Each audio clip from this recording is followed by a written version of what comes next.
मैं चांद सुनाने जा रही हूँ कहानीकार गजेंद्र रावत की वर्तमान वस्तु स्थिति पर एक जीवंत और यथार्थपरक कहानी, डर।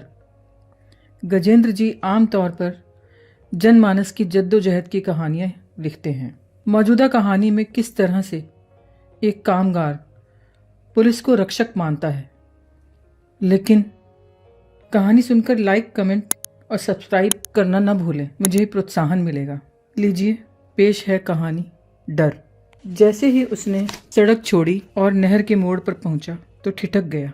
एक पांव नहर के किनारे की कोरी मिट्टी पर टिका दिया और गद्दी पर बैठे बैठे ही साइकिल खड़ी कर ली। चारों तरफ देखा। नहर के दोनों ओर यूकेलिप्टस के ऊंचे पेड़ गाढ़े अंधेरे में इधर उधर झूल रहे थे। हवा पेड़ों को बुरी तरह झकझोर रही थी। घुप अंधेरा और तेज दौड़ती साएं साएं की आवाज़ उसके भीतर एक अद्भुत डर भरने लगी। क्या करूं?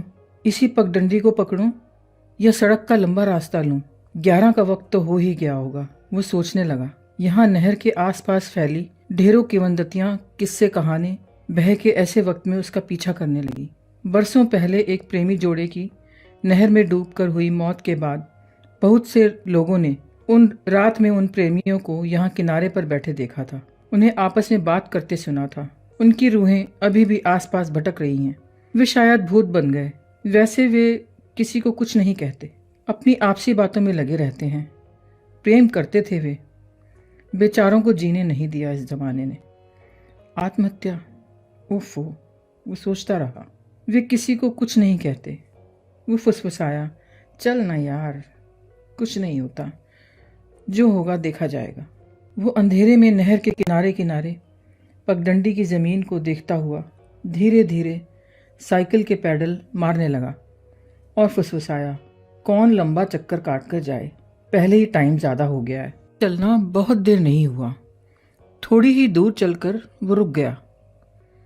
इन दिनों वो एक प्लम्बर के पास हेल्पर था। एक मकान का काम पूरा करने में आज बहुत देर हो गई। प्लम्बर ने उसकी 5-6 रोज की दिहाड़ी रोकी हुई थी, जो अभी रात में काम के बाद ही उसे थमाई थी। अब वही रुपए उसके भीतर कंपन पैदा कर रहे थे। उफ़ो, ये बड़ी मुसीबत है। साला मिस्त्री, ये भी आज ही देने थे, कोई छीन ना ले, उसने सोचा और साइकिल से उतर कर खड़ा हो गया। उसका हाथ ऊपर कमीज की जेब से जा लगा। क्या किया जाए, वो सोचता रहा। फिर कमीज की जेब से रुपए निकालकर गोल बत्ती सी बनाकर पजामे के नाड़े में ठूंसने लगा। बाद में हाथ से ठीक से जांच कर फुसफुसाया, अब ठीक है, निकाल ले साले। कहाँ से निकालेगा? ये ऊपर कुछ छुट्टे रुपए। हिम्मत जुटाकर वो साइकिल पर चढ़ गया और पैडल मारने लगा। नजरें साइकिल के सामने की ज़मीन पर गड़ाए रहा। कहते हैं सालों ने रास्ते में पतली सी रस्सी बिछाई होती है। जब कोई गुजरता है तो रस्सी खींच देते हैं। वो बेचारा औंधे मुँह गिरता है, बस जेबें झाड़ लेते हैं। नीच साले, हरामी, वो सोच रहा था। साइकिल चलाते चलाते उसके हाथ पांव कांपने लगे, धड़कनें बढ़ गईं। पेड़ों के पीछे छिपे होते होंगे साले, रस्सी का सिरा पकड़कर। वो फिर सोचने लगा और ज़मीन पर रस्सी जैसी संरचना ढूंढने लगा, मगर अंधेरे में बड़ी मुश्किल से ऊंची नीची मिट्टी ही दिखाई दे रही थी। साइकिल के पैडल घूमने और तेज हवा की साएं साएं मिलकर एक अजीब डरावनी ध्वनि उसके साथ साथ आगे बढ़ती जा रही थी। उसकी धड़कनें तेज थी। वो दिल को मनाते हुए सोचने लगा, इस अंधेरे में लूटपाट करने वालों को तो डर लगता होगा। अगर मेरे सामने कोई आ गया तो भगवान कसम रिंच मार कर सिर फोड़ दूंगा, जो होगा देखा जाएगा। अब क्या यार, आधा रास्ता तो कट चुका है। आगे तो रिंग रोड पर बड़ी बड़ी लाइटें हैं, पुलिस नाका है। डर की कोई बात नहीं, एक बार बाहर पहुंच जाऊं। चलते चलते अचानक ही साइकिल का अगला पहिया रुक गया और उसी तेजी से वो छिटक कर झाड़ियों में जा गिरा। वो बुरी तरह डर गया कि कहीं फंदा तो नहीं था।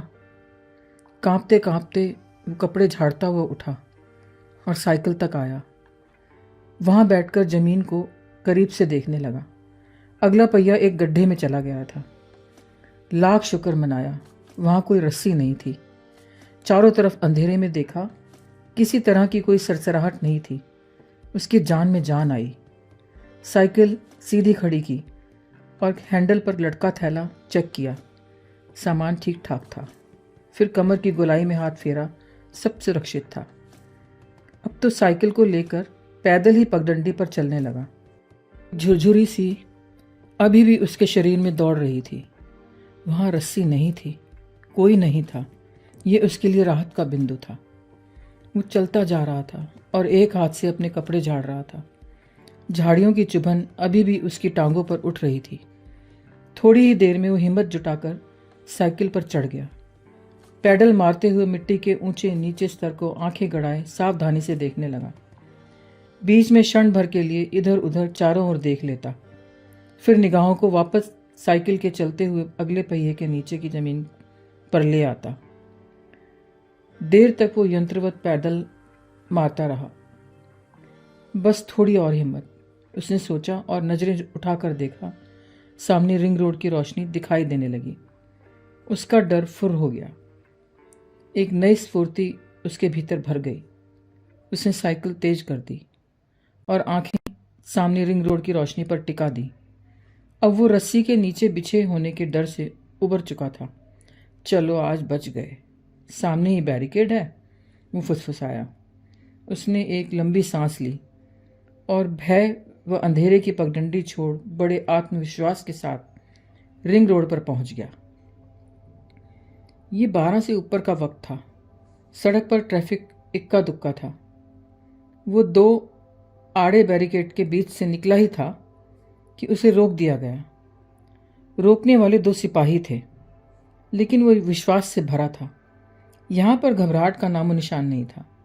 एक सिपाही ने साइकिल को हैंडल से पकड़ा हुआ था, दूसरा उससे पूछताछ करने लगा। जहाँ वे लोग खड़े थे वहाँ से कुछ सुनाई नहीं दे रहा था, बस दिखाई भर दे रहा था। थोड़ी देर में एक सिपाही ने साइकिल अलग खड़ी कर दी और वे दोनों उसके ऊपर झुक गए। शायद कुछ सवाल जवाब चल रहे होंगे। अरे ये क्या? साइकिल पर लटके थैले को एक सिपाही देखने लग गया। फिर देर तक थैले में रखे रिंच पर बहस चलती रही। अरे ये क्या, एक ने तो उसकी जेब तलाशी शुरू कर दी। इनकी नीयत ठीक नहीं लगती, कहीं रुपए हाथ ना लग जाए। थोड़ी देर में दोनों सिपाही बड़े ही निराश हो गए। लगता है उसके पास से कुछ नहीं मिला। झुंझलाकर एक सिपाही ने उसे साइकिल की ओर धक्का दिया और गुस्से में हाथ के इशारे से जाने को कहा। बेचारा पहले से भी अधिक घबरा गया। साइकिल लेकर वहाँ से पैदल ही चलने लगा, निराश, अचंभित और हतोत्साहित। ठगा सा रह गया था वो।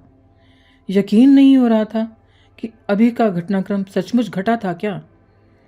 वो देर तक चुप बना रहा। उसके कदम यंत्रवत साइकिल को घसीटे जा रहे थे। कुछ और आगे आकर वो बड़बड़ाया, ये साले भी, उनसे भी गए गुजरे। वो तो अच्छा हुआ मैंने रुपए पहले ही सेट करके रखे थे, वरना। उसने फिर एक हाथ से जांचा, रुपए सुरक्षित थे। बहुत रात हो चुकी थी। उसने एक बार फिर पीछे मुड़कर देखा, नफरत से धरती पर थूक दिया और साइकिल पर चढ़ गया। अब वो तेजी से पैडल मारता हुआ दौड़ रहा था।